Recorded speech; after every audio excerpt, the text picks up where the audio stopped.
ইমান গৰম পৰিছে ন? আপোনালোকৰ ফালে গৰম পৰিছে নাই জনাবচোন। একদম মানে 37, 35 এনেকৈহে।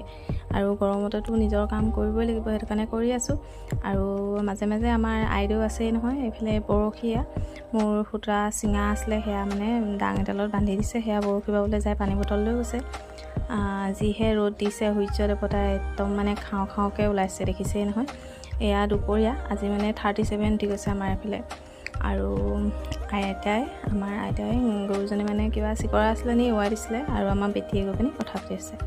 তাৰপিছত আহিলোঁ আমি আমাৰ আৰু ইখন বাৰীলৈ, ইয়াত পুখুৰী সিঁচি আছিলে হ'লে, চাবলৈ আহিলোঁ মাছ ওলাইছেনে নাই বোলো। ৰ'দতে আহিছোঁ আৰু এইফালে মাছ চাছ ধৰি এইফালে কি কৰি আছে দেখিছেনে। মাটিৰ তলৰ পৰা মানে আমাৰ আৰু এটা পুখুৰী আছে, সেইটোৰ পৰা মাটি উলিয়াই দলি কৰি আছে, সৰু ল'ৰা-ছোৱালী নিচাকৈ। আৰু মাছ এয়া পালে, ডাঙৰ মাছ পাইছিলে হ'লে, বৰালি দুটা পাইছিলে, আধা কেজি মানুহ।